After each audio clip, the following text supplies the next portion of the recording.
So again, my name is Rudy Rhodes. Thank you guys so much for having me here today. I'm an instructional technology consultant with both Kentucky Educational Television and Kentucky Adult Education. And what that means is I work with all 120 of Kentucky's adult education programs to help implement technology in classroom resources in the most effective and useful manner for your students. So today what we're really going to be talking about is a bring your own device classroom. And what bring your own device means is it allows students to bring their mobile devices into the classroom and use them as an instructional resource. And so there's several different aspects we're going to try and cover today. It's a lot of information, so I kind of segmented it out in this agenda for us today. And at the end of each segment, I will be pausing for questions. And again, feel free to unmute your mic, raise your hand, or just leave a question in the chat box, and I'll make sure to try my best to get to everyone's questions.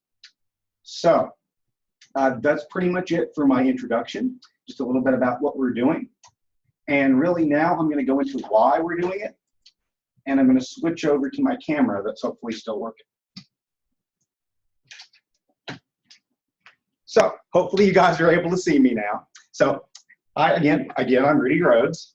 And when we're talking about bring your own device in the adult education classroom, the biggest question to start with is why we want to go mobile and why we want to have these devices in the classroom. Pretty much one of the main things to consider and why some adult education programs are moving towards mobile devices is how widespread they are with our target population. New statistics came out this year in January showing that 95% of adults in the country have a cell phone and 77% of all adults in the country have a smartphone. So the majority of adults in the country are going to have a smartphone that they're able to use. Now, what's even more interesting is when I break down the statistic even more, 15% of all adults in the country only have a smartphone or a tablet as their only means to access the internet. So that means anything that goes on online, job applications, resumes, contacting friends and family, professional communication, all of that is going to be done through a cell phone for 15% of the population. And when they break that down even more, that 15% is overwhelmingly going to be our students in the target population that we work with. So this mobile focus is really kind of born out of necessity for adult education.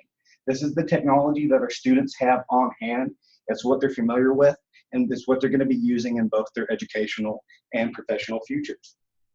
Now, one thing to keep in mind is what I'm going to focus on today is showing some techniques of how you can create higher order lesson activities and engaging classroom lessons that use technology skills students already have and bridge them into those more professional skills. Because one of the interesting trends in the workforce today is from everything from retail to healthcare, touchscreens are becoming kind of the standard interface for most of the ways that our students and adults are going to be interacting with their professions.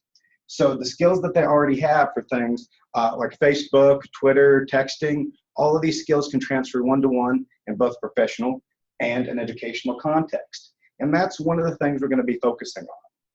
Now, I know a couple red flags come up when we talk about bring your own device in the adult education classroom, because for many teachers, one kind of reflexive instinct is to have no cell phones in the classroom.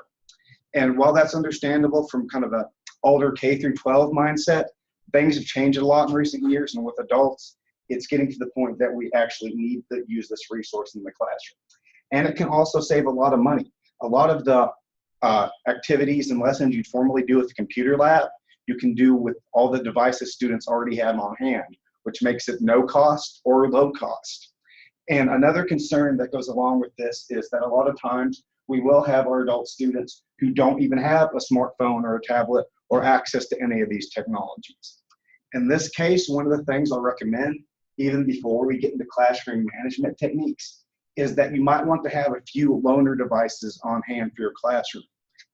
And all this means is that you can get a couple of cheap, under $50 cell phones or tablets and have them kind of as a classroom set. So when a student comes in for the class, they can sign in on a piece of paper, borrow the device, then at the end of the day or at the end of the lesson, they can sign it back in and check it out. So that way it never leaves the classroom, but they're still able to use it for the activities and they don't have to miss out on anything. And there are some quality devices they can use for this type of situation. Nowadays, even the prepaid minute phones you can find at most supermarkets, Walmart, wherever you may shop, you can get an Android phone for under $50, sometimes under $30, that can run a lot of the resources we'll be talking about today and a lot of the online curriculum that exists for adult education. Another device I'm a big fan of are these very cheap Amazon Fire tablets. Usually they go for $50. When they're on sale, you can get them for about $35 or cheaper. A lot of folks are asking me if they're a good tablet.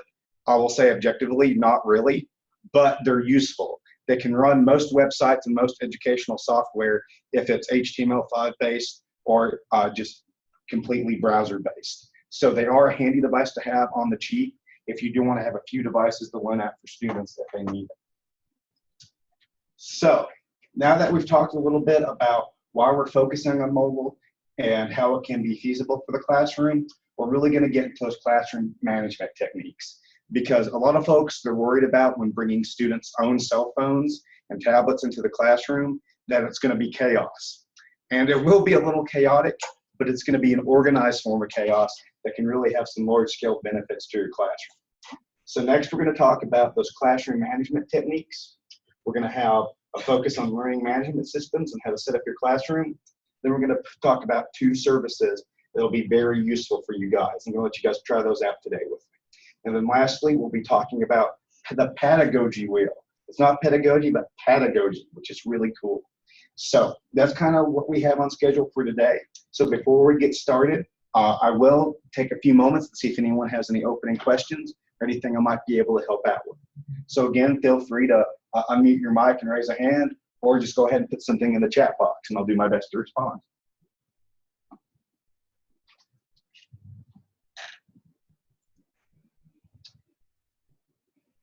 Okay, guys, I'm a classroom teacher, so you know how this goes. I'm going to take silence as meaning everything is perfect.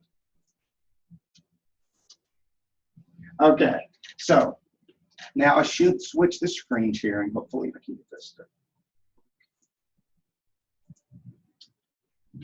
Okay, so now we're going to be talking about bring your own device, classroom management.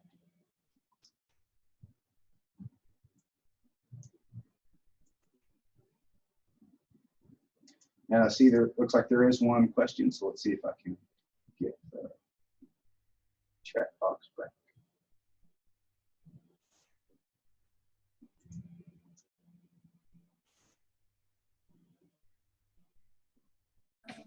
As far as device recommendations, anything can work in the classroom, and that's really what we're going to be talking about. The main things that I will say to consider, if you have iPads or are able to use iPads, you are particularly blessed, and please use them. They're wonderful devices. But keep in mind that iPads and iPhones, for the most part, can't run Adobe Flash activity. So anything that's coded in Flash won't work on those devices. But the good news is for the most part, most companies are moving away from Flash because of security risks, and so it's kind of being outdated. So pretty much anything that can access the internet and can get on a web browser can be useful for the classroom. So don't be afraid to go cheap with these devices. And the other benefit about cheaper devices is you don't have to worry as much when one inevitably goes missing at some point. Mr. Roach, I do have one question. Sure. So is it a prerequisite that these devices should be Wi-Fi enabled so they can connect to a Wi-Fi network, and assume that it won't be using like cellular connectivity so that there's no security risk? Yes, thank you so much. That was a very good point that I forgot to bring up, and we will be discussing this more in depth in a few minutes. Randy, I have a question. Just one moment, then we'll get to the next one, because with student data, many of our students are in very limited plans. So if the center can offer it, I would highly suggest letting your students connect to your Wi-Fi network to do any classroom activities. So again, using a web browser and being able to connect to Wi-Fi is kind of a minimum requirement for a device. Okay, then we have another question.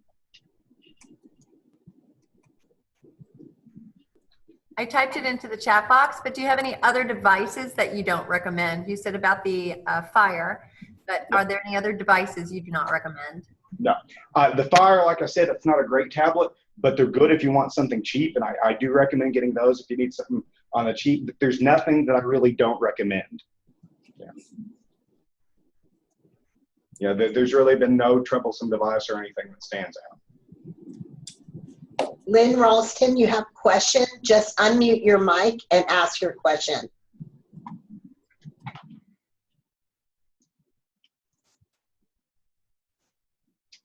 Okay, so moving on to the classroom management techniques. Now, I will preface this with saying that we all know that all adult education programs are different, so not everything is going to work in all programs. So some of these may seem great, some of them may seem laughable, but feel free to pick and choose what you want to use in your classroom. This isn't something particularly rigid, but kind of more of a collection of ideas that you can use to make things less chaotic and more manageable for the classroom. And really, one of the things I've gotten the most mileage out of is a key phrase. And what a key phrase is either a word or an action that you do in the classroom that all students know means to put their devices down and turn them off. So as an example, I knew one teacher who every time she wanted her students' attention and to put devices away, she'd yell out potato. A completely random word, completely out of context, and when students heard that, they know they immediately had to put their devices down and stop using them. So if you use a key phrase like that, it could be raising your hand in the air, clapping your hands, just saying screens down.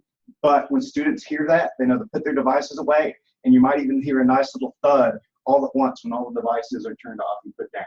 And now they don't have to turn it off completely, they just turn the screen off and stop doing what they're doing.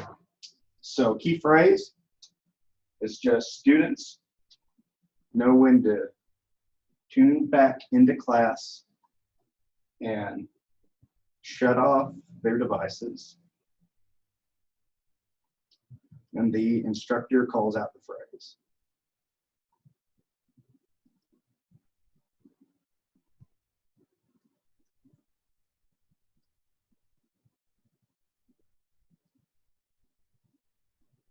It's really simple, but it can be very effective because it lets students know they really have to put their attention back up front. This next one is a rule that should hopefully put a lot of worries to ease, because when we talk about bring your own device, that means there can be any number of brands. You're going to have iPhone and Android-based devices.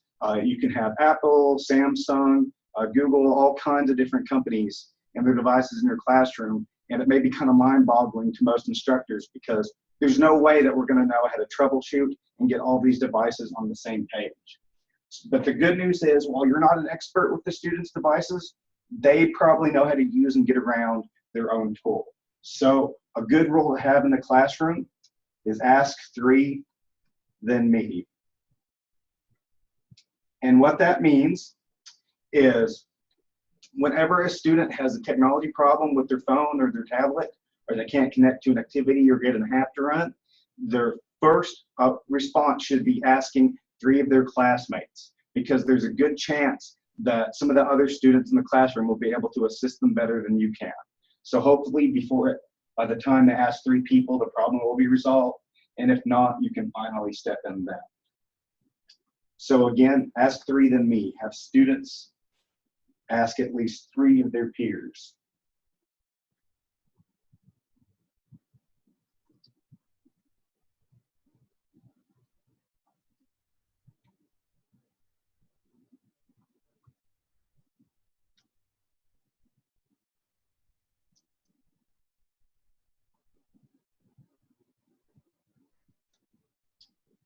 This next one is kind of the trickiest one on here, but there does have to be consequences for misbehavior.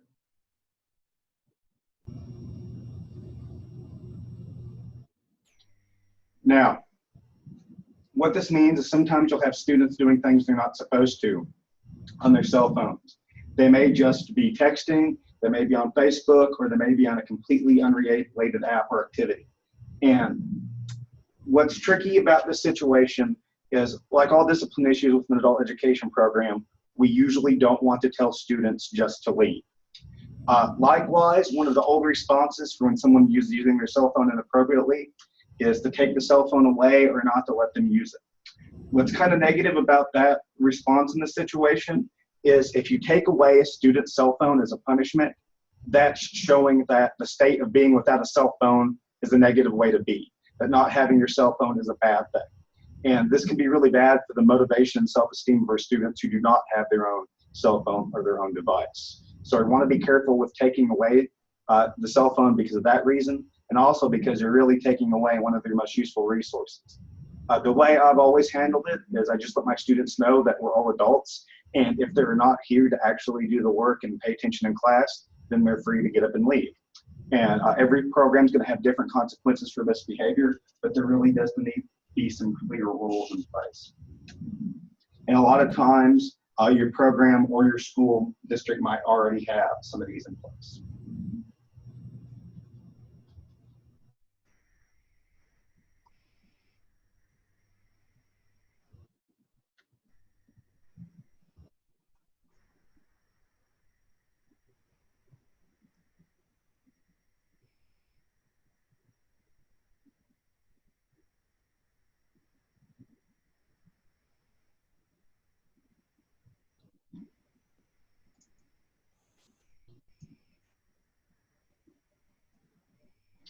Another really simple tip is to only have the devices out during activities. They're not just going to be sitting on the desk as a temptation the entire time. Whenever a device is out, it's to be used for a student and being used for an actual classroom task. So if you're going to do a 5-minute activity on the cell phone at the beginning of class, students can use the device then afterwards, they're expected to put their device back in their bag, back in their pocket, just kind of out of sight, out of mind.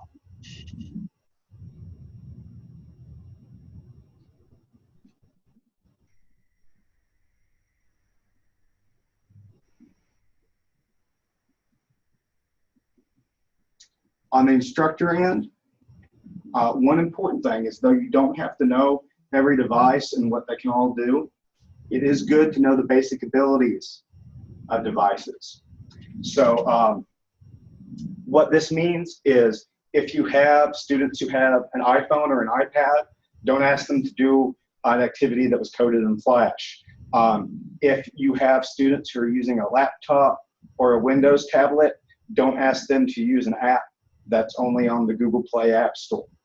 Pretty much, if you're going to use activities for bring your own device, you'll want to do what's called things that are kind of device agnostic, meaning that they're going to run on any type of device that's out there. So you just want to make sure to know the basic abilities of devices and know that the lesson you're planning can run on whatever students may have.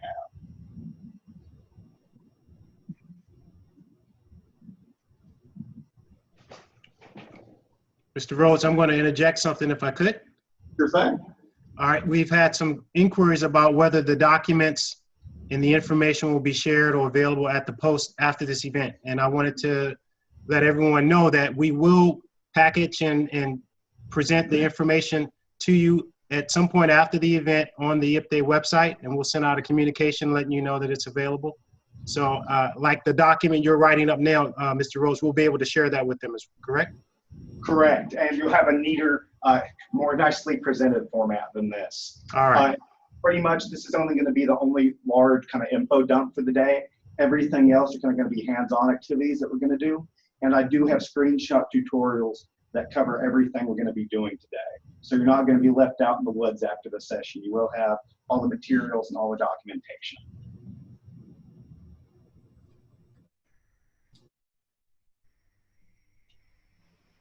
Okay. Another really simple tip is to move around the classroom.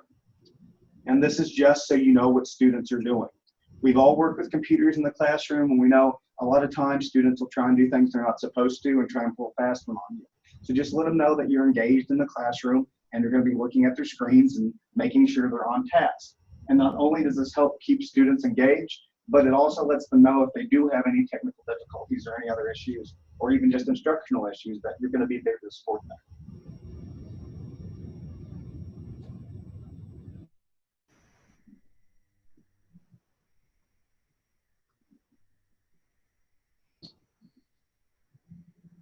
Another surprisingly simple tip is to always have a plan B.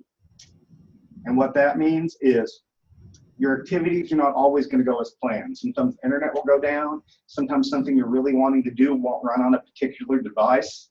And so you're always going to have a backup plan. And as an example of an activity I used to do before a GED social studies class, at the beginning of every session, we would have students come in and look up news articles and current events on their cell phones or tablets. And then they'd have to write a paragraph summary of what it was about and why they think it was important. And normally this went great, and students would be able to quickly use their devices to find an appropriate resource and do their assignment. But sometimes students wouldn't have their cell phone, they'd have no battery, or any other issues. So we'd always have a few newspapers and magazines on hand so they could do the functionally similar activity just without the technology aspect. So always make sure that you can still have a productive lesson and still get your objectives across, even if you don't have that connectivity or something else goes down.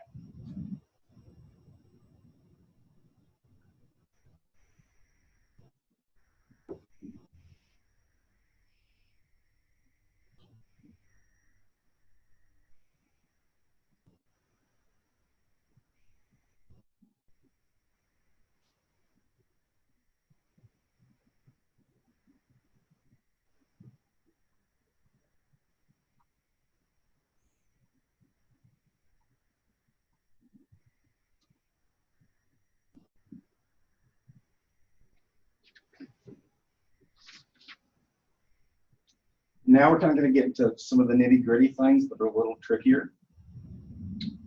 And one is an appropriate use policy, which a lot of times you'll have to hear these abbreviated as just AUP. And most school districts, most college campuses, or just other institutions will have one of these. And what this means is a document students have to sign to get on their internet network. That kind of lays out the rules of what they can do and what they can't do on the school network and where they can go and whatnot. All 120 adult education programs in Kentucky are required by their contract to offer Wi-Fi to students so they can complete their classroom activities. In most of our centers, students have to sign one of these documents that's kept in their student folders so they agree to the usage policy. And this can be helpful in the classroom for a couple of reasons.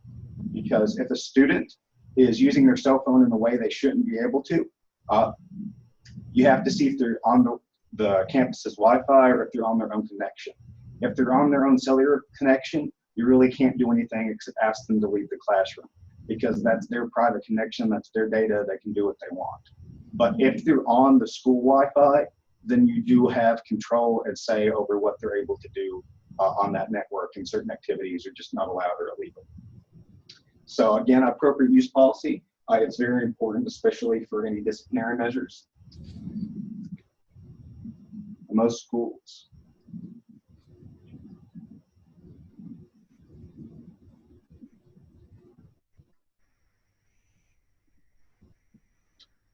And so you might even be able to borrow an existing document.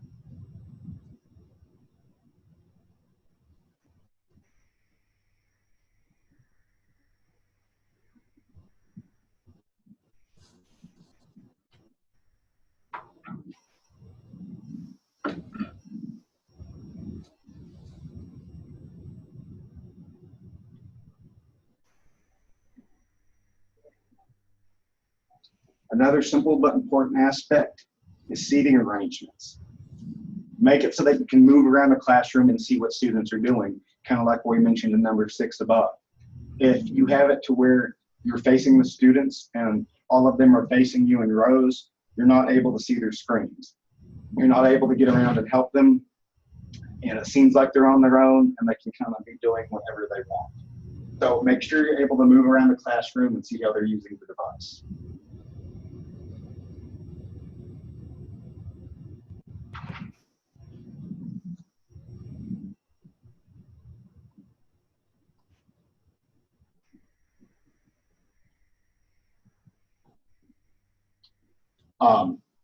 This next one, number 10, is probably one of the most important because it really did change just how the day-to-day went in my classroom. And that's to make a dedicated charging station in your classroom.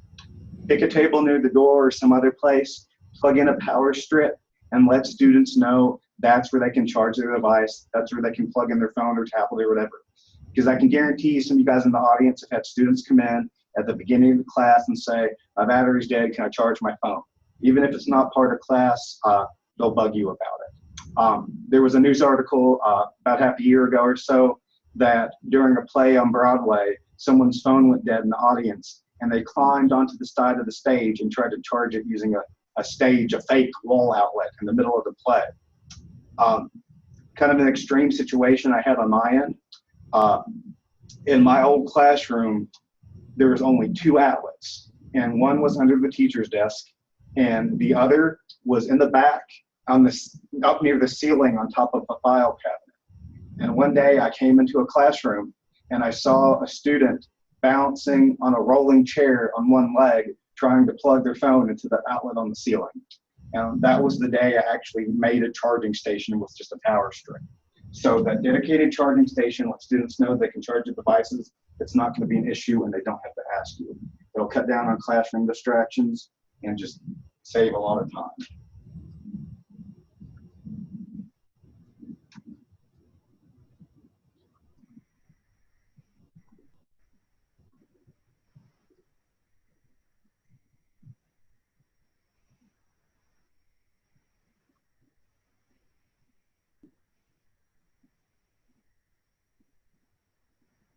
So let them know that that's where they can charge the devices, and it's the only place they can charge the devices. Airplane mode, this one's kind of simple. If you want a lot of control over your students and don't want them doing stuff they're not supposed to, you can, once they've opened the app or the resource they're going to use, you can ask them to turn on airplane mode on their phone so they have no cellular connection and can't do anything else other than the current task.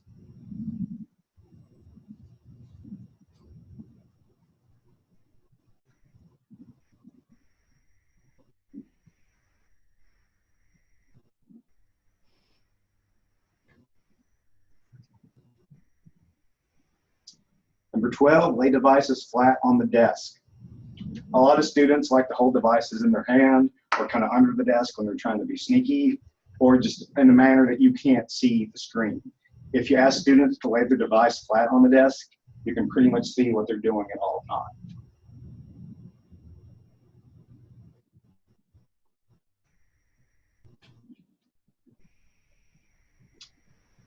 And lastly, some devices, especially Apple devices, will let you lock certain apps.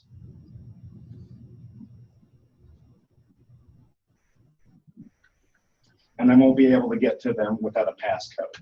This is mainly useful for if you have a classroom set of devices, or you have certain loaner devices that students can use in the classroom, but you don't want them to get into the texting app or the web browser or something else during class without your permission. And this will let you set a passcode where they won't be able to access those features unless you punch in that passcode for them. And make sure that only your staff know that code. So again, these are some really simple tips for kind of setting up some basic classroom management for a bring your own device classroom. And again, I'll have all of these in a document for you to have after this session. So if you miss some of them or didn't get them written down, don't worry about it. You will have this full list. So this was kind of what I like to call the boring part of the presentation, which is the big info dump. And after this, we're going to be doing some hands-on activities. So before we move on, if anyone has any questions, feel free to unmute your mic or just post them in the chat box.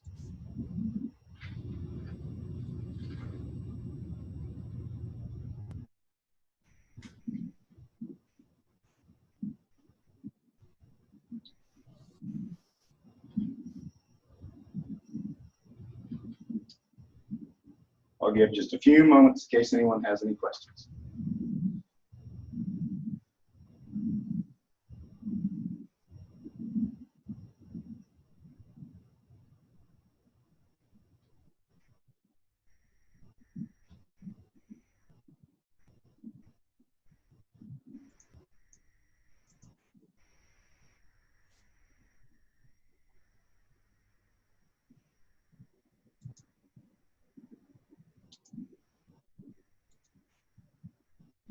Okay, so moving on.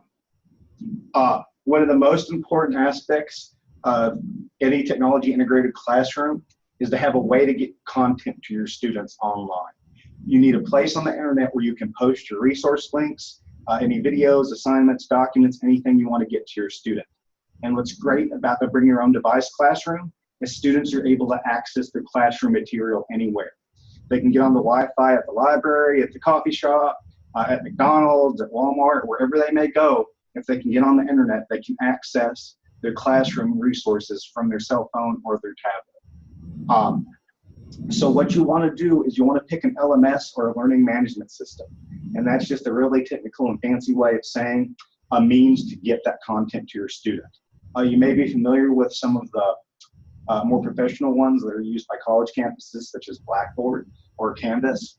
But there are some free learning management systems that work great on cell phones that I really encourage you to use with your students. Real quick, a couple of the ones that I would recommend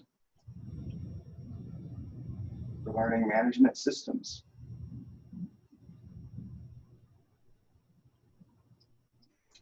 The first one I'll recommend, and this is the one we're going to cover very briefly today, is Edmodo. What's great about Edmodo is it works wonderfully on phones and it looks suspiciously like Facebook. If a student is comfortable in Facebook, they're going to be comfortable using Edmodo. The skills transfer basically one-to-one, as I'm going to be showing you guys. And so it's a really convenient way to put your lesson material up and get it out to your students in a way that they're going to be comfortable with. Another free LMS is Schoology. And anyone feel free to correct me if I'm wrong, but last time I looked, which is admittedly about 6 months to a year ago, at Schoology, it was very functionally similar to Edmodo. I just like the presentation of Edmodo a little bit better for our students. But it's also free and runs on mobile. Another one that I'd recommend is Canvas. Canvas is mostly used by post-secondary institutions. Most of the colleges and universities have switched over to Canvas at this point. And it looks a lot more professional than Edmodo, so it might be more intimidating for your students, but it also offers a lot more control to the teacher. What I will say about Canvas is it also runs well on mobile browsers, and it also has a really great app that works really well for students. Likewise, that is one thing I'll say about all three of these, is they will run on almost any mobile device that can connect to the internet. Most are coded in HTML5 and will work on pretty much any mobile web browser. I usually recommend using Google Chrome for them.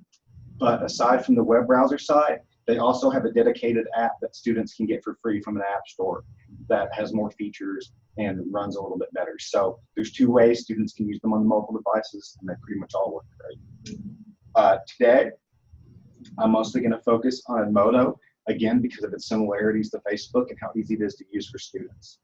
When you go to www.edmodo.com, you can make a free account, and I strongly recommend clicking the green button to make a teacher account, because it gives you a lot more features, including the ability to make classes.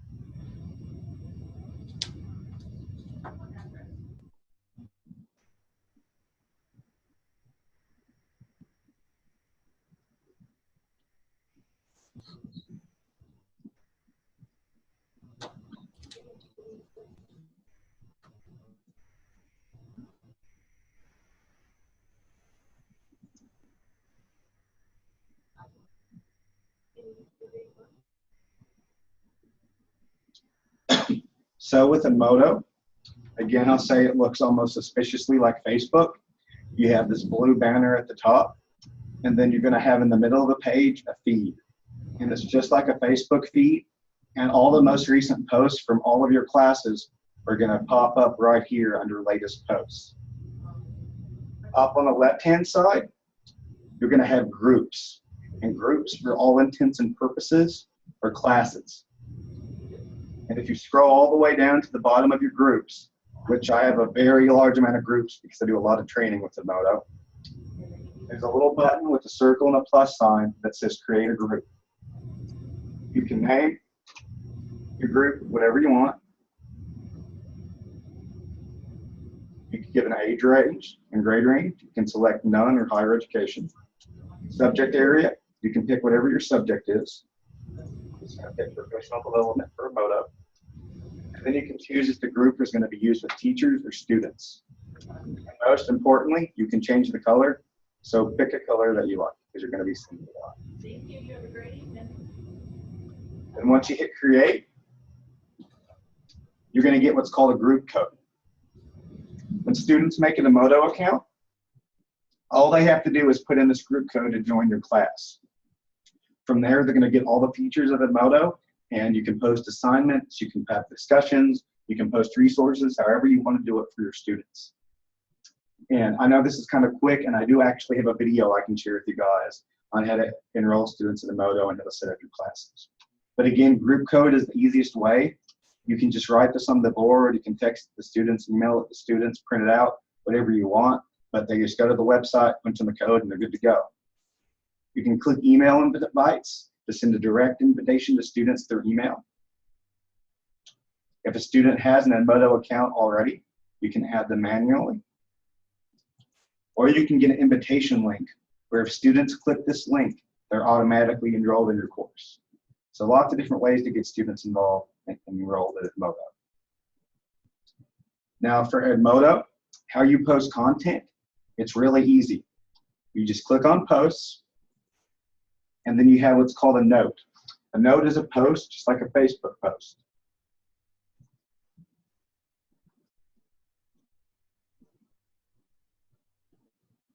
It'll say what class in color, what class it's going to go to. And then down at the bottom, you have an option that looks like a piece of paper that lets you attach a file.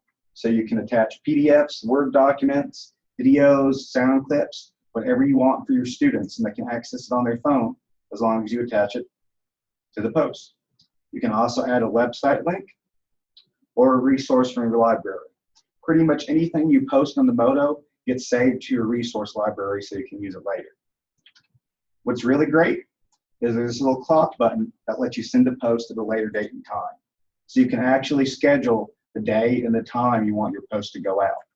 What this is handy for is, say you have a class that you want a homework assignment to go out on every Tuesday and Thursday, but your only planning time is on Monday afternoon, so you don't have time to post those up on Tuesday and Thursday. What you can do on Monday is you can make all your posts and your homework assignments and schedule them to go out at that particular time.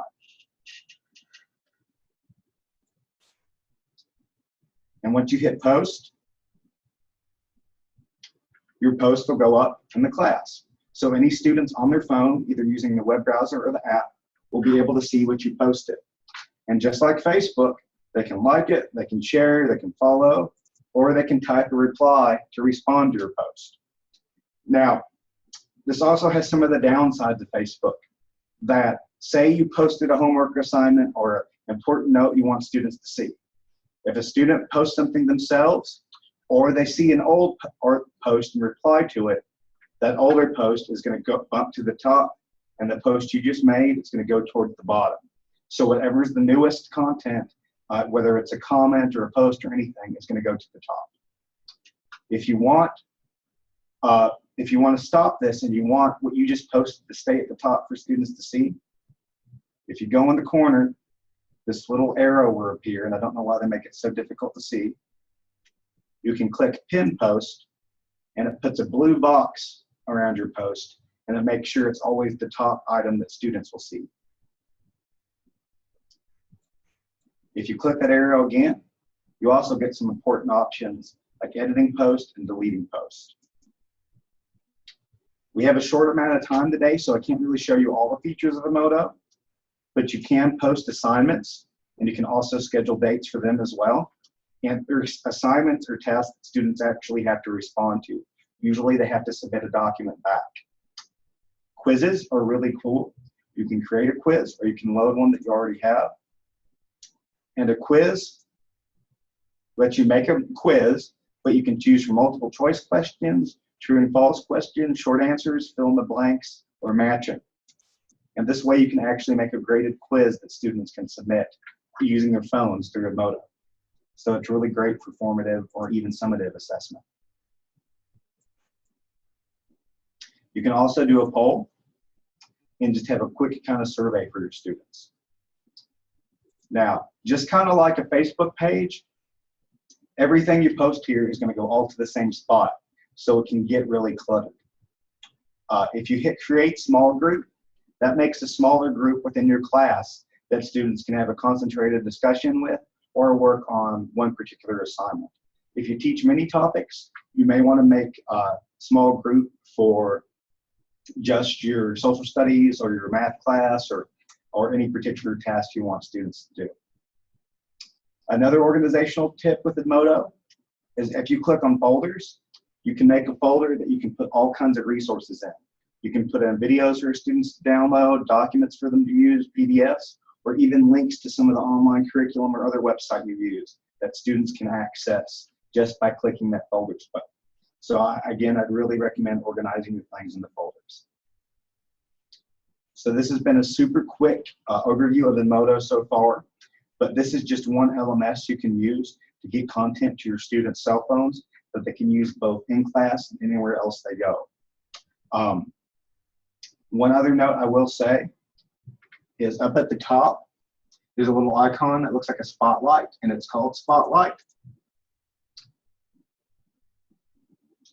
And this actually has resources that have already been created by teachers, lessons, complete classes, activities that you can bring into your own Edmodo to use with your students. And you can search for grade levels, subjects, even languages that it comes from. So kind of what I say in this situation is don't reinvent the wheel.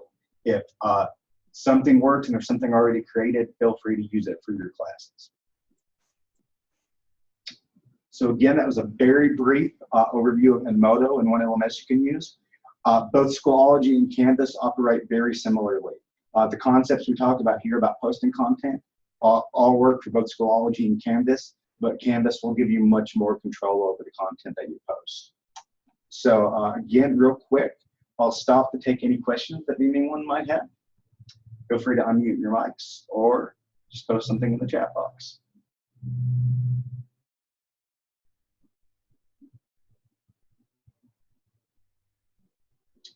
And again, I will have a video I'll share with you guys that actually goes step by step over creating classes for Edmodo if you need to see that.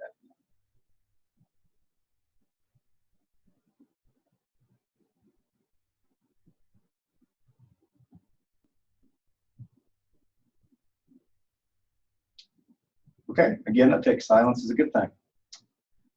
Looking at the agenda, we're a little bit ahead of schedule, which is awesome. So what I'm going to do now is show you guys WeAreMind. Now, WeAreMind is a really useful tool for mobile devices in the classroom, and some of you may already be familiar with it because this has been kind of a good old standby for K through 12 schools for a few years now. A lot of K through 12 schools will have their parents sign up for WeAreMind because that way, if there's a snow day, any announcements to the school or any message that needs to go out, schools can get that information out quickly to parents. What WeAreMind is, and why it's so useful for adult education, is it allows that from an app or a web browser, instructors and teachers can send text messages to their students, all of them at once with one click. And that's already useful to begin with, but what makes WeAreMind particularly amazing is that you don't have to know the students' phone numbers, and the students won't know your phone number either. So you can stay in touch without having to worry about phone numbers or any of the mess that goes along with it. So when you go to WeAreMind.com, again, there's a big button for signing up, and you can make an account. And I'm going to show you guys how to do things from the teacher's end, but today I want you guys to participate as students. So first I'm going to log into my account.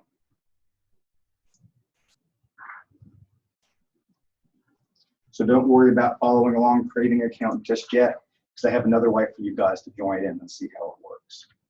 Now, when you first log in, you're going to see a list of all your classes. Again, I have a ton, and all your most recent announcements and messages, and also your most recent conversation on the right-hand side where I sent someone a picture of a koala. So to make a class in WeAreMind, all you have to do is, again, on the left-hand side, just like Edmodo, there's a plus sign button that says create a class. Now, for the class name, you can call it whatever you want. And I'll just call this the class. And it's going to make a class code just like Edmodo. but you can change the class code to be whatever you want.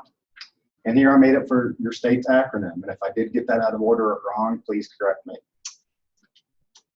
Now, you also have what school you're with. And if your school's not listed, which most adult education centers usually aren't, you can also always click not affiliated with a school. Likewise, you have to click a box saying that you'll only message people 13 or older. Then once you hit create,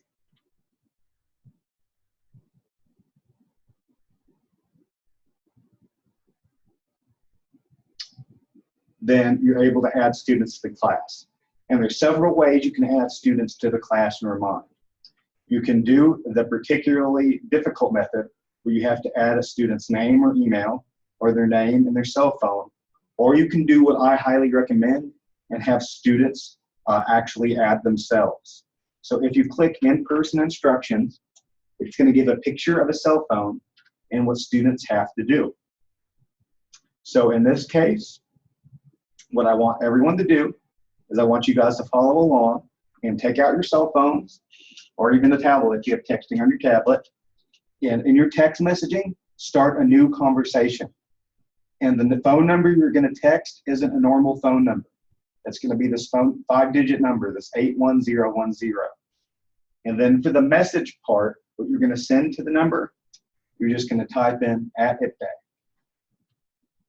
Now, a few warnings. It will say on your phone, it'll warn you that you may be charged for this service. I've used this for 3 years and never once have me or any of my students ever been charged. But the reason they give you this warning is usually when you have a 5-digit number that you're texting, it's for some commercial use or something like money is involved. Usually you'll see 5-digit numbers on TV whenever a charity asks you for a donation or political campaign asks you for a donation or some other way we're going to be paying for something. But there's no money that's going to change hands with WeAreMind, so there shouldn't be any charges. And if there is for some reason, I'll pay you guys the quarter that I owe you. Now, one thing to note that has been an issue in Kentucky, the 5-digit numbers work with most major phone carriers. If a student has a smaller regional cell phone carrier, they may not be able to actually text one of the 5-digit numbers. So WeAreMind does provide an alternate full-length phone number that students can text to if they need to.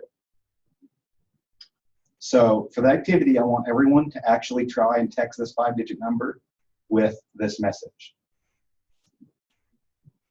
And these InPerson instructions that have the picture of the cell phone, it's really handy if you put them up on a smart board or a digital projector or something your students can see. You can also click printable PDFs, and you can get an actual sheet you can print out for your students with the full instructions with your class code. Lastly, if you click share a link, students can actually get this link and they can click it on their cell phones or in a web browser to create a WeAreMind account and join that way. But I highly recommend using the InPerson instructions and the printable PDFs. Okay, so I see lots of people have joined in. That's awesome. So it looks like we only have 4 folks so far. So I'm going to put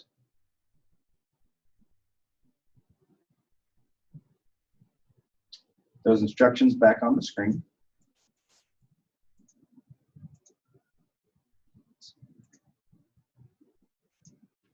So I'm going to give everyone just a moment longer to join in this class.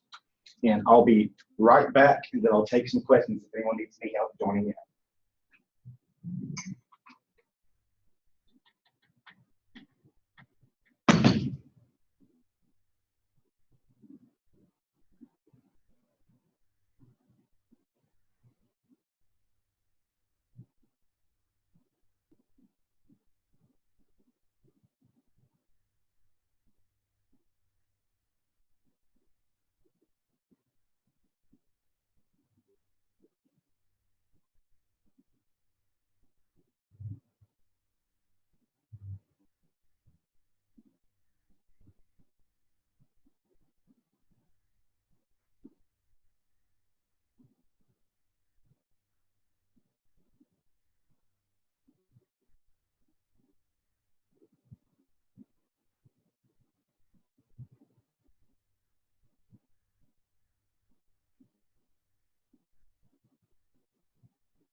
Remember that at any time you have questions, you can unmute your mic and voice your questions. We welcome any questions or concerns, or your feedback is welcome as well. So remember to do so.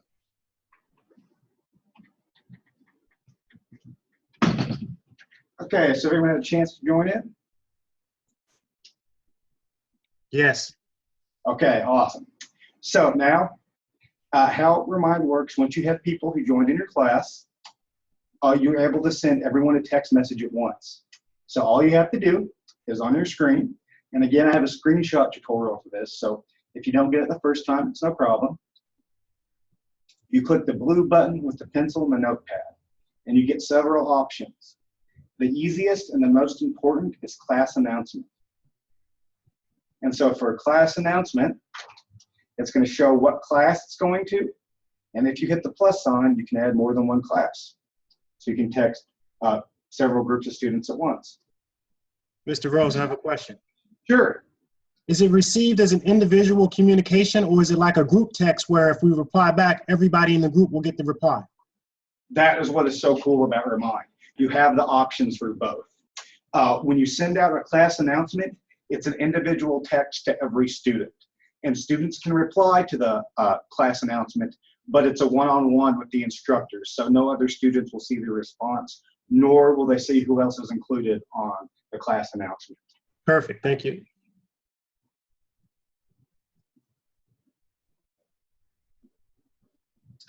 So again, this has several of the same options that Edmodo did. You have an attach button. So through a text message, you can still send a picture, Word document, whatever you want, and most smartphones will be able to open that. You can also schedule your post, so you can have it going out for a certain day of the week at a certain time if you're planning in advance. And you also have a really cool translate option. I've actually seen several ESL instructors use this for their courses. And what's really cool is when you hit translate, you have several languages at first, but if you click the three dots, you get a full list. And it is a machine translation, so it's not going to be perfect, but I've had both native Spanish and Chinese speakers take a look at it and say that it gets the point across. So it's not a little bit better than the usual Google Translate. So once you have all your posts and you have all your basic settings, and remember you are limited to the normal amount of characters for a text message, which is 140, you hit send, and the announcement should go as a text message to everyone who signed up for the course. So it looks like we have 10 people in the course, so there should be hopefully 10 phones buzzing with an announcement right now. I have received it. Awesome, wonderful. So now if someone wants to be really adventurous and wants to text back, I'll show you guys what happens in that case. And no, your text will be displayed on my screen.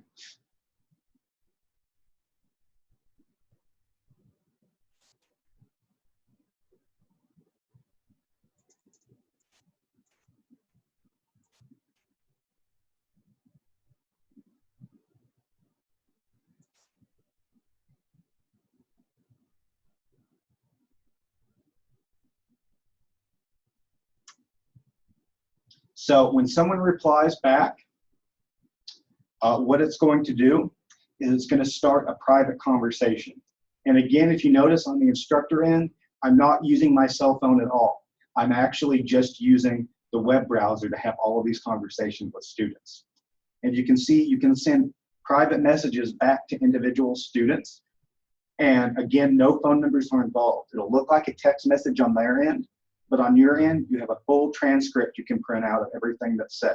That's really important for accountability issues. And so there's no he said, she said, or anything. You have a full transcript of everything that was said in that text message. Now, again, this is for a class announcement. When you send a class announcement, it texts the whole class, but it does it as an individual text message to those students. When they reply, it's an individual message back to you. If you do a group conversation, it is exactly the same thing as a group text. You can pick any of your students to have a group conversation with, and when you send that message out, they'll be able to see the other students that are in the group, and they can see any of the other students' responses. This is great for a discussion. It's great for ESL courses. where students have to practice conversation. But no, again, no phone numbers are going to be transferred. They'll see the students' names, but not their numbers. So again, group conversation is the exact same thing as a group text. Individual message lets you pick one particular student from your classes and just send a message to them. So you can have that individual text message going out to one student. As far as usage for a program like Remind, there's several cool ways that you can use it. At its most basic level, you can just use it for class announcements. I don't think snow days are nearly as much of an issue in Florida as they are up here, but if there's any reason for institutional closing, or maybe the instructor's sick and not going to be there today, or class is canceled for some other reason, you can send out that announcement easily. You can send out reminders about homework, reminders about events coming up in the program. But what I really like to use Remind for is to actually engage the students both in and outside of the class.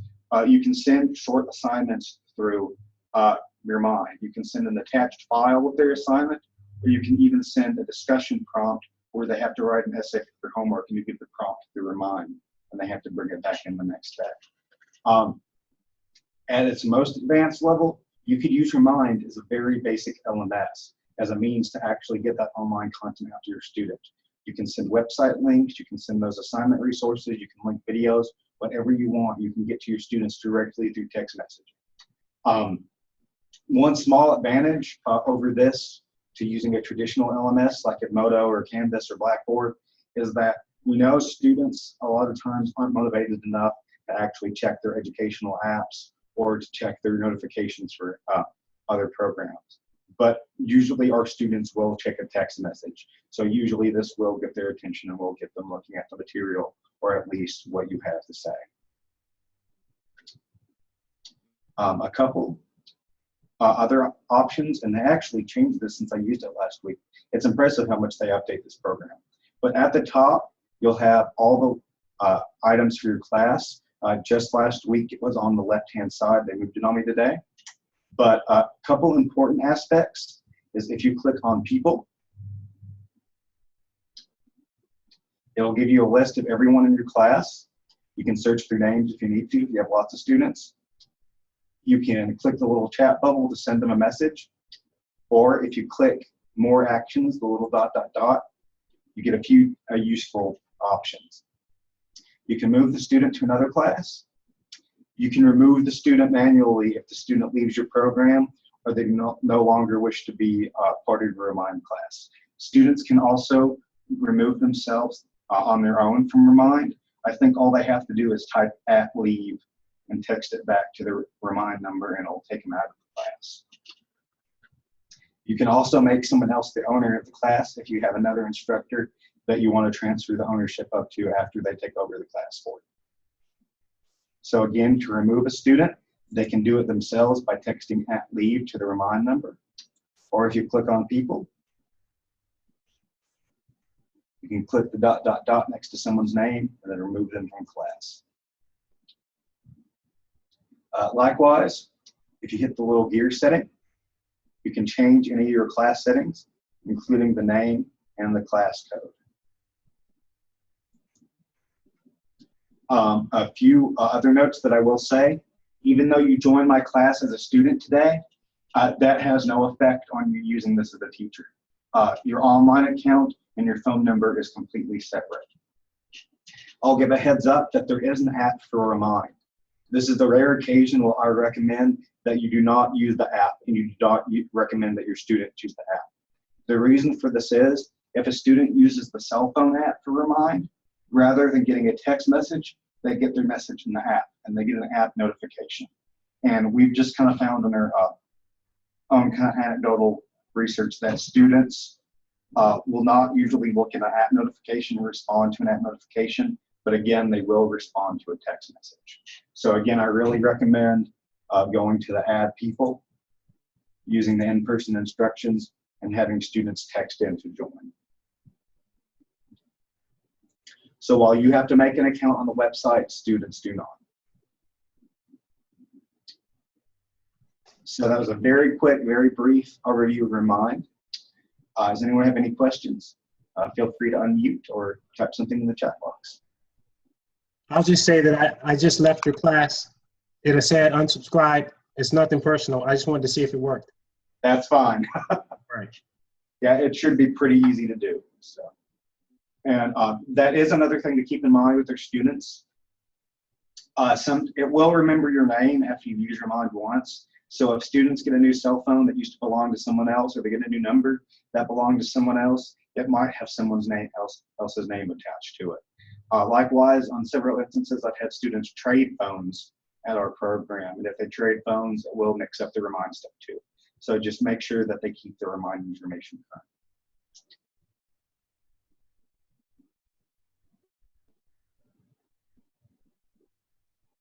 Any other questions? Okay, we're going to move on to the next resource then. And again, I know this is kind of a blitz of cool things to use. So again, just like with Remind, the next resource I do have a screenshot document that you can use to reference later. This next resource is great for something you can use in person or outside of class, and it's called Poll Everywhere. And what this lets you do is it lets you have a poll question, which you can use as a quiz even, to have formative assessment instantly. Now, what makes this so useful is you may have used in the past or heard of those little clickers. The fancy name for them is student response remotes, usually the little remote control looking devices students can use to answer a quiz question from a distance, and they can do it anonymously. And it gives you immediate feedback, lets you just kind of see formative assessment for your class as a whole. And while those clickers are awesome, and you're very blessed, and I highly recommend you use them if you have them, what Poll Everywhere does, it lets you have the same functionality for free. Usually classroom clicker sets cost around $1,000 at the minimum, but Poll Everywhere lets you do the same thing with the students' cell phones or tablets, or they can even use a PC to answer too. So pretty much any device lets them use Poll Everywhere. And so I'm going to log into my account, and we're just going to do what we did with Remind, and then I'm going to let you guys follow along as a student, but I'll show you how to access it as a teacher as well.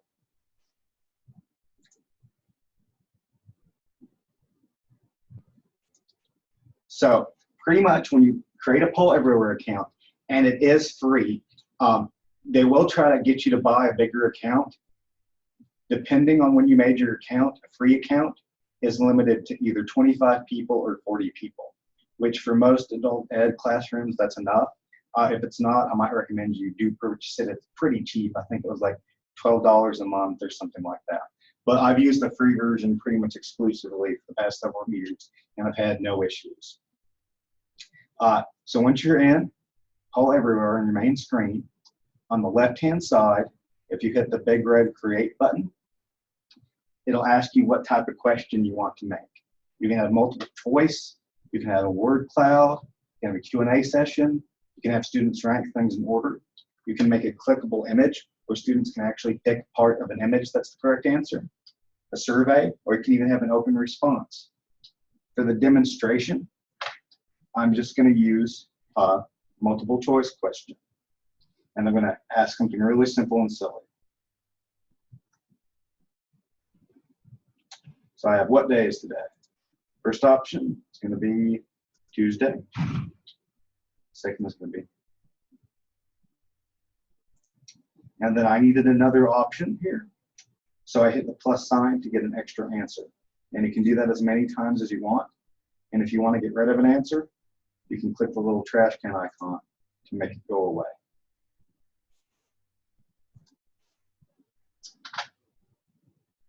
So once you have your question and your basic answers, you just hit create.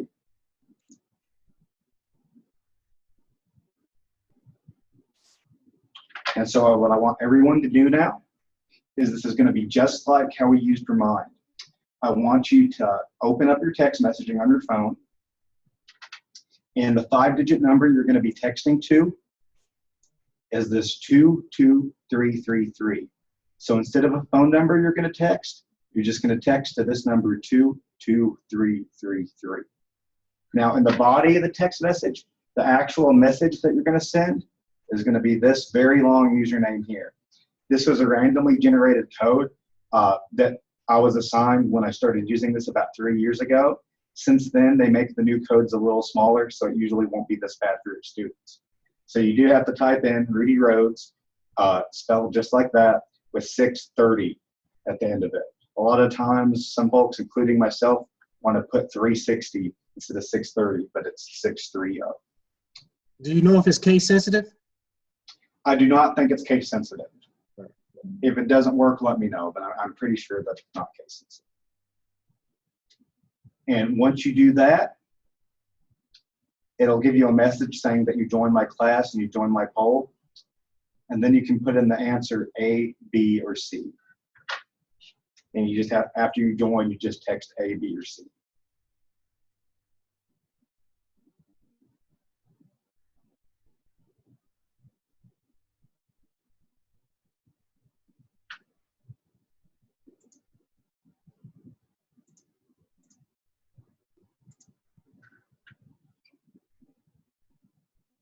So far, we have 3 people that have responded, and they've all given the correct answer. I guess IPDAE could be correct. So what's really neat, as an example, I want someone to put in a wrong answer or something different, please, if you can.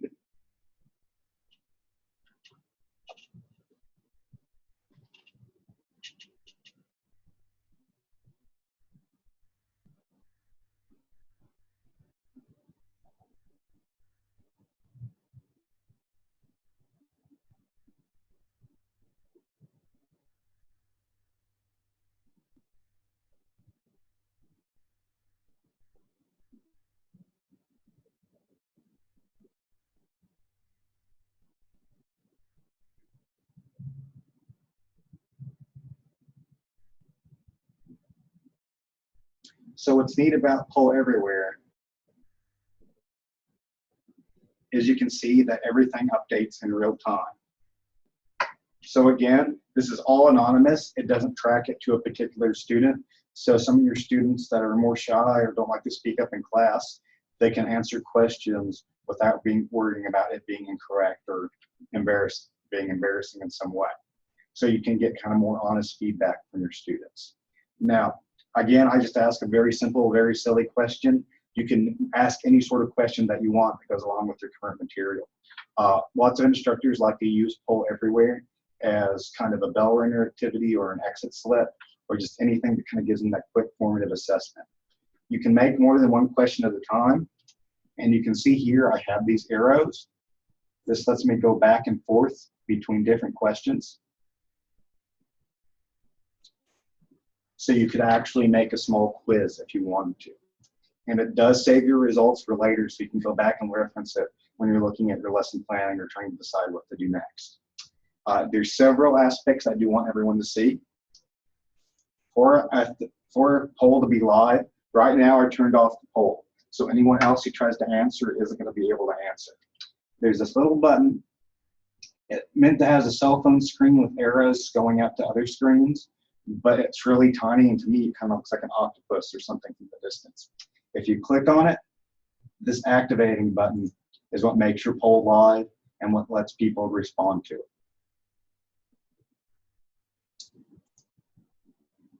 Hitting this little I button hides the results, so people can't see what people have responded so far. This lock button makes it so no one else can respond. If you hit this little kind of file cabinet, it'll clear the responses. What's kind of most useful, I'll say, is there's a little paintbrush up here with visual settings. And here you can change how things look. It can be a bar chart, or it can be a column. You can change the font. You can change the title, the background. But kind of most importantly, it defaults to a percentage and shows you what percentage of students have responded in what way. But I kind of like seeing the count. So that way you know how many students have responded and what they responded as. A few other things. Up on the right-hand side, you'll see 3 buttons for Configure, Test, and Present. Under Configure, if you hit how people can respond, there's a website enabled by default. So if a student does not have a cell phone or anything that can text, they can just click this link and it'll jump them to this website in a web browser, and they'll be able to respond to the poll that way. I will warn though that it only lets one student at a time use that link from the same computer. So you can't use the same computer for multiple students to respond to the poll. You have a text messaging option that's enabled by default, and that's the main way that students are going to respond, like you guys just did today.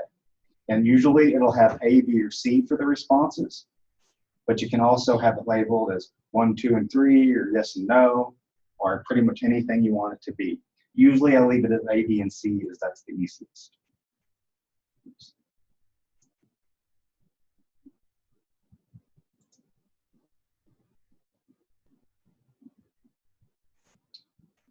Test will let you see what it looks like on the cell phone. And present gives you some really cool options. You can present it from the website, kind of like we're doing here. And if you hit the little arrow icon, it'll make it full screen for your students. But you also have the option to download the slide, download the poll as a PowerPoint slide. So that way you can embed it in your PowerPoint or your Google slideshows or whatever kind of presentation tool you use.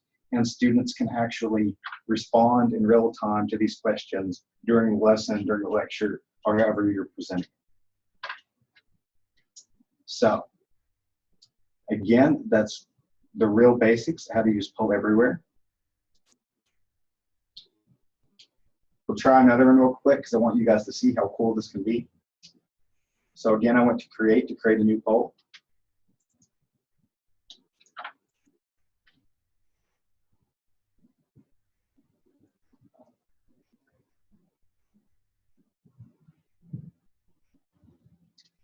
And so I'm making a word cloud.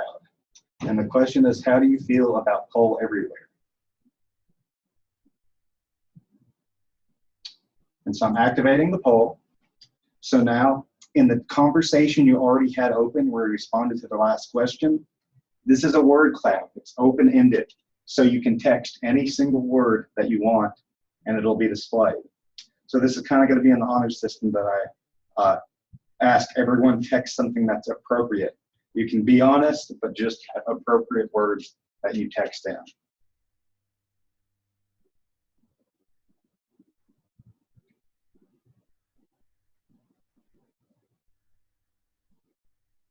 So it'll make a, so I've seen lots of different responses, and this is really cool. So what it's going to do is it'll make a word cloud based on all the responses you get. And if you've never used a word cloud before, that if someone texts the same thing multiple times and you get similar responses, it's going to make that word bigger. So that way you can see at a glance if students feel the same way about something or they all have the same answer to the question. So these word clouds are really interactive and a really good way to have students using their phones for some that really good feedback and input.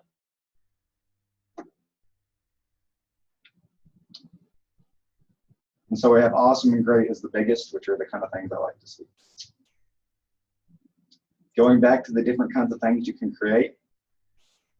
Clickable image is pretty cool because they give you all these pictures by default, but you can upload your own. So what you can do as the teacher, you can click different regions and you can change the size of the box for your answers, and you can give them their proper names. And you can do this with any kind of picture.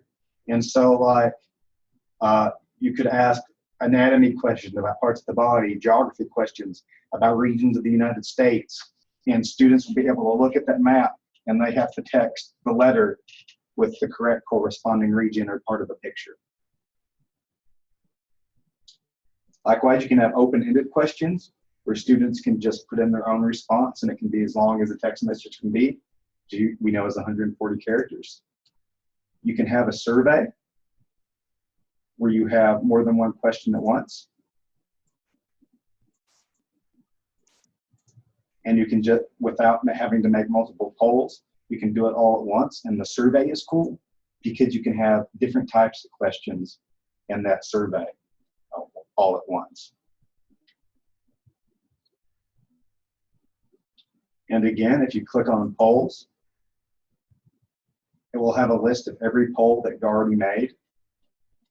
And you can group them if you want.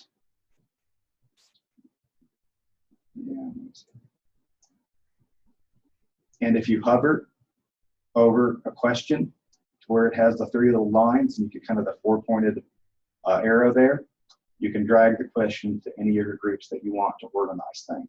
So that way you can make groups and kind of organize quizzes on your own that way. So again, this has been a really quick overview of Poll Everywhere.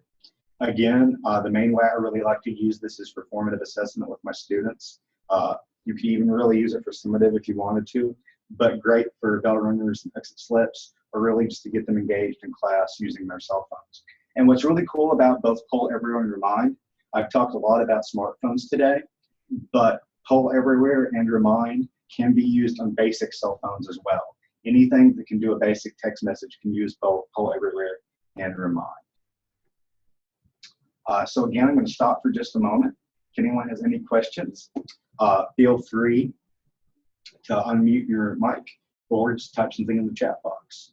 Rudy, it's Suzanne from St. Lucie West. Can you hear me okay? You can. Yeah, it's Suzanne. Is this still the free version that you have of Poll Everywhere? Yes, this is all in the free version that I've been doing. Okay, thank you. Like I said, the only real difference with the paid version is you can have more participants. I'm pretty sure the free version that used to be 40, but let me check. They reduced the cap. Yeah, you're limited to 25 people responding to a single question. So that's not 25 for all time. That just means for each individual question, only 25 people can answer, which usually isn't too limiting for the most part. If you have more than 25 people in a class, that's awesome. But at that point, you might want to consider getting one of the paid options, and even then, it's not too expensive. Thank you. Oh, no problem. Any other questions?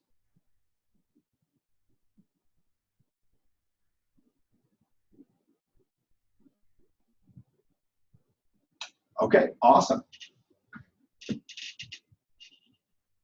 So, moving on from Poll Everywhere, this is kind of one of the highlights for the day. If you take nothing else out of today's session, I really hope that you guys take a look at what I'm about to show you.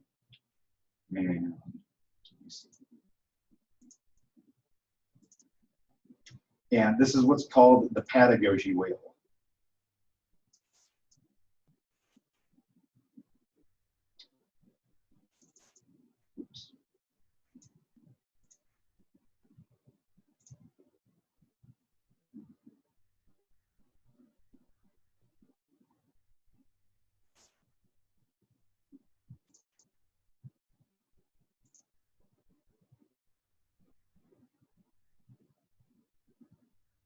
So what this is a lot of us are familiar with Bloom's taxonomy and those higher level thinking skills. And what this is the pedagogy wheel. It takes Bloom's taxonomy and it gives us all those Bloom's, all the great action verbs and all the different types of activities that can go with each level. And it gives us apps that match each level of Bloom's and can perform some of the activities that are listed here.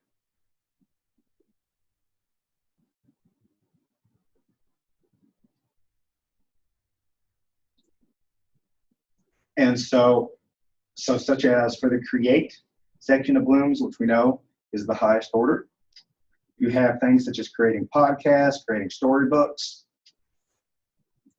and the document I have at the moment isn't wanting to play nice, but the normal PDF that we're going to be sending you, all of these little app icons are clickable links that bring it up in the Apple and iTunes App Store that let you download them. What I will say is that most of these apps are free or cheap. What you may have encountered in the past with educational apps is that the good apps a lot of times will start free, but as they get really popular and more people start using them, they start charging for them. So that is one thing to watch out for. This was taken from a website. It was made by Alan Carrington with Designing Outcomes. And usually they put out a new version every few months. The last time I took a look at it, the blog was down, so hopefully they were just doing another update and it's back up now. But I do have this version 4.0 to share with everyone. In addition to the Bloom's taxonomy, it also goes along with the Samir model of technology integration, which is a really cool way to start implementing technology in the classroom. But that's kind of a whole other PD onto itself. And with this document, what I will say is the apps that are provided here, this is based around Apple and iOS, so iPhones and iPads, but most of these apps are also available on Android and other operating systems like Microsoft. And there is a crosswalk out there, and I'll see if I can get it to you, that crosswalks these apps to their free Android equivalents as well. So if you don't take anything else from today's session, I highly recommend that you take a look at this pedagogy wheel, because again, it takes all of these great applications that students can use on their cell phones and on their tablets and actually be doing higher order productive activities according to Bloom's. As an example, on the Create, you'll see some apps like Creative Books and Story Patch that let students create ebooks.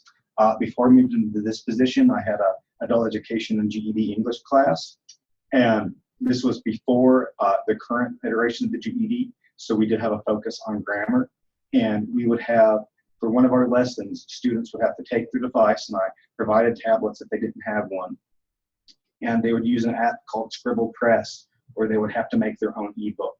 And it would be 6 pages long, and each page had to have a complete sentence at the bottom with the subject and verb. So they had to have their noun, they had to have their verb, and they had to have at least one modifier.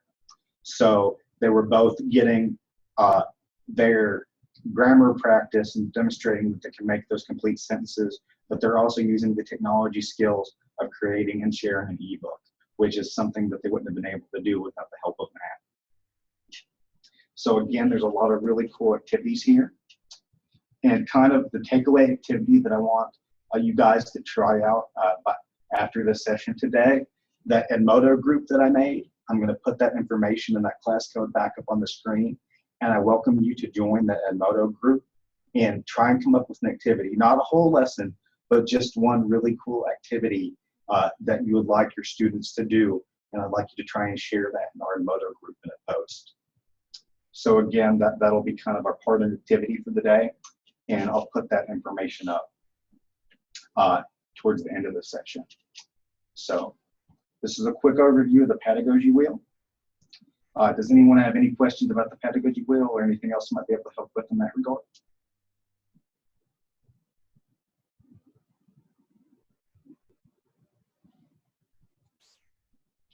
Okay, moving on, we're a little bit ahead of schedule, but that's wonderful because it does let me show you another extra resource that I'd really like to share. And full disclosure, I do work at a PBS station, but I actually started using this research long before I moved to this resource before I moved to KET. And this is pbslearningmedia.org.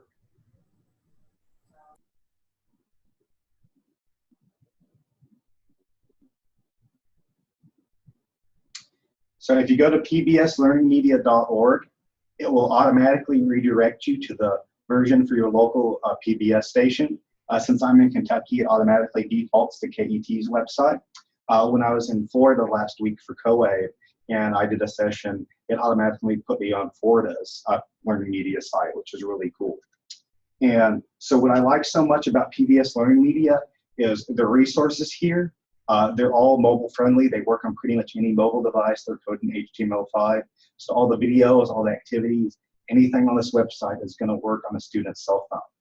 And you can make an account if you want to. It's completely free.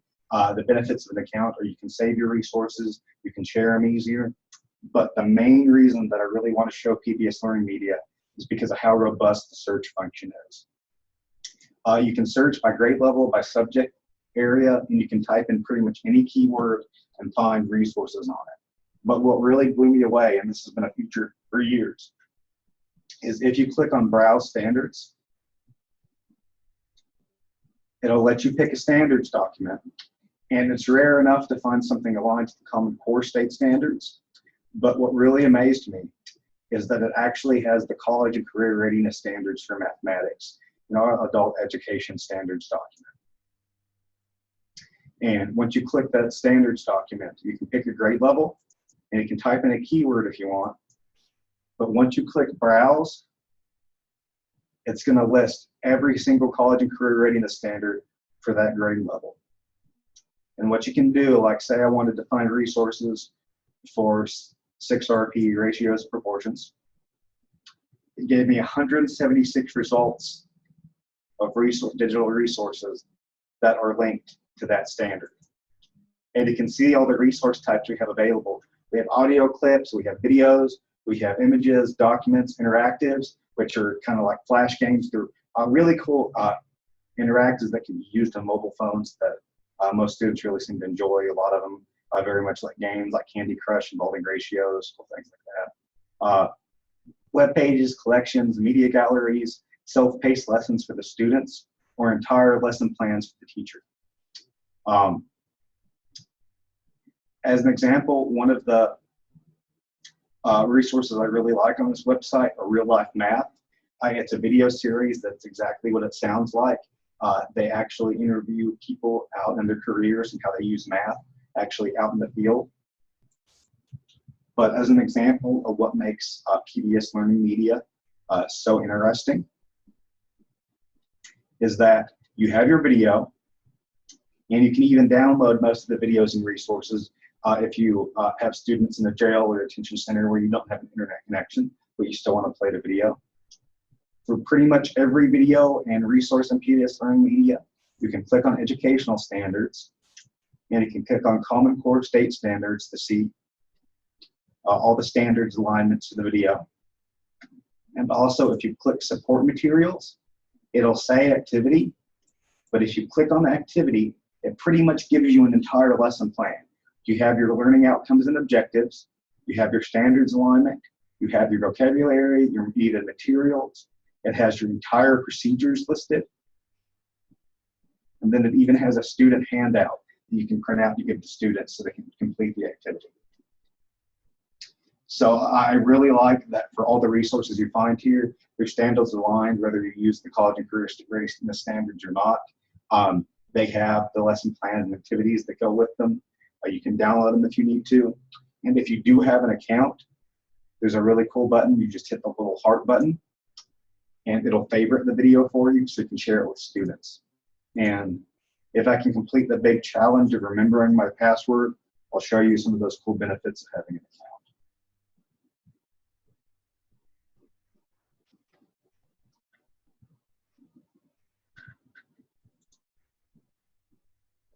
And yeah, I remembered it. Okay. So when you have an account on PBS Learning Media, and the accounts are free and they're good across all the states, so if you're in one state and go to a different one, it doesn't matter which site you're on, your account will work. You can favorite it. You have options for getting a share link, for emailing it to someone, getting it on Facebook or Twitter. Is that button? Anyone? Oh, there's a Google Classroom button link too. But we don't have Google Classroom in Kentucky, so that's not what we're going to be using. But what's really neat is once you favorite something, if you go up to your dashboard, you'll have a list of your favorites and your tools. If you click on your favorites, everything that you favorited will be listed here. And you can just right-click, copy link address, and you can share it with a student.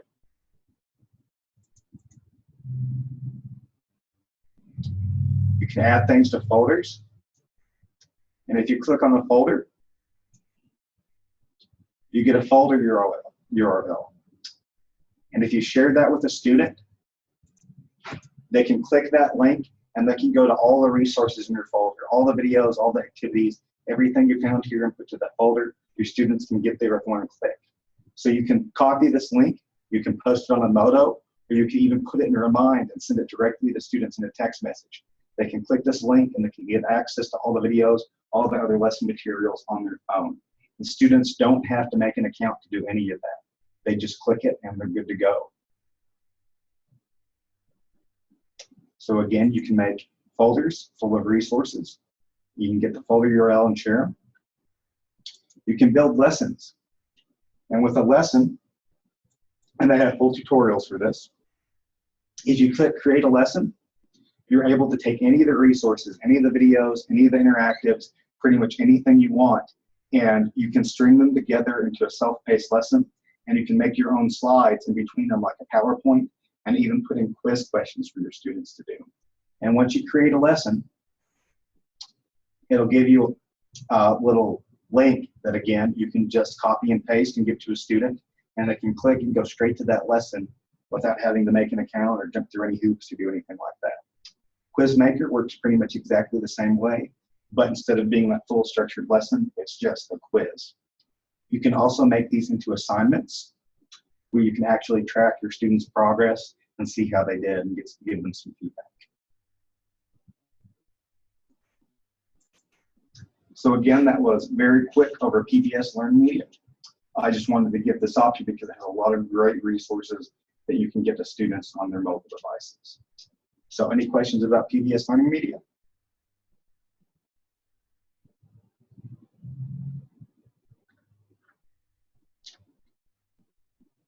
Okay. Kind of winding back down. And I'll send this back out to everyone to see.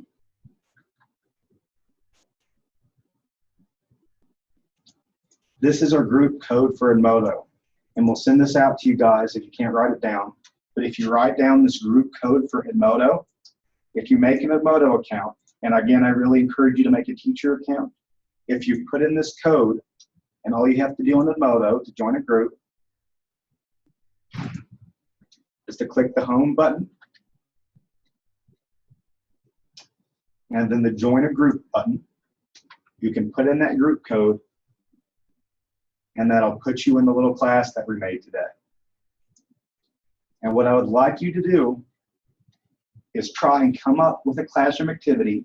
I'm not asking for a lesson plan or anything like that, but try and come up with at least a kind of a descriptive little paragraph of something you'd like to do with your students involving a mobile device. You can use any of the apps that we talked about today, any of the resources like PBS Learning Media, or if you really need to look for some ideas, take a look at that pedagogy wheel and any of the apps that are aligned to some of the different Bloom's levels. But I want you to create a little activity to use with your students and just post a note in our Edmodo group about what you'd like to do and what you'd like to try. And that way you can ask me any questions you might have later on, or you can try and help some of your fellow instructors with some of the ideas that they may have. So that's kind of our ongoing assignment. And I just want you guys to try and join the Edmodo group using that group code, and you'll be able to join in and post your lesson activity. So we finished a little bit earlier than I expected, because again, that went by very fast. So for this last little bit, I'm just going to open up the floor and see if anyone has any questions at all regarding mobile devices in the classroom or any of the resources and activities that we covered today. Rudy, I have a question for you. Suzanne from Indian River State College again. Mm-hmm.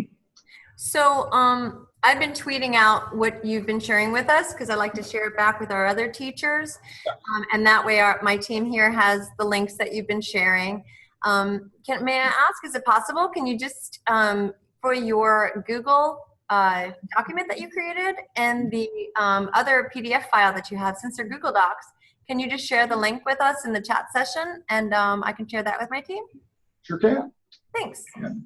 I know it was mentioned earlier that you guys have a certain way you guys like to share documents, so I'll put it up that way too, but I'd be happy to get those Google documents for you. Super, thanks.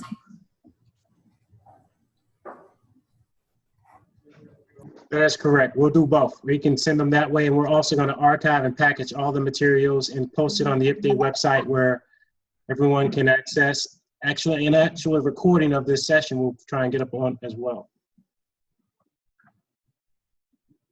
Thank you. Okay, so this will take me just a moment.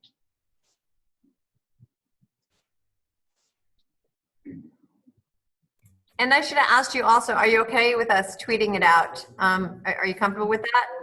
Oh, certainly, yes. And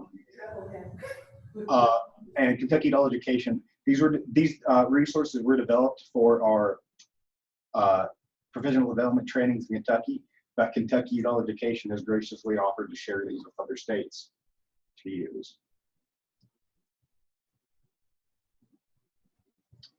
Okay. The first link I shared should be a screenshot guide to pull everywhere.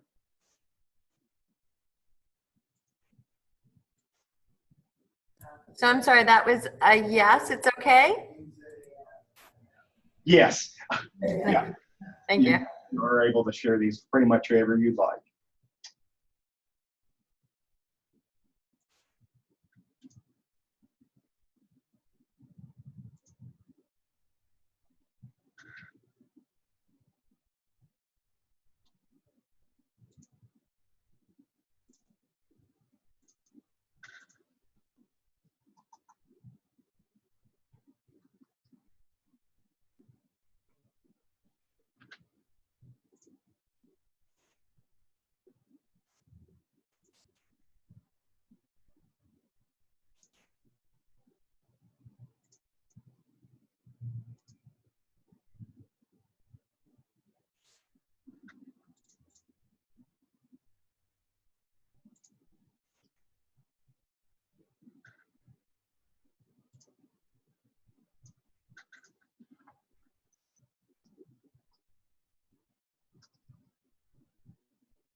Okay, that should be the main links of what we covered today. If there's anything else I forgot, I'll make sure that we get those sent out and uploaded to the IPDAE website for everyone. Super, thanks so much. No problem. Does anyone else have any other questions? Anything they'd like to bring up? Anything that you've used that you'd like to share with everyone else?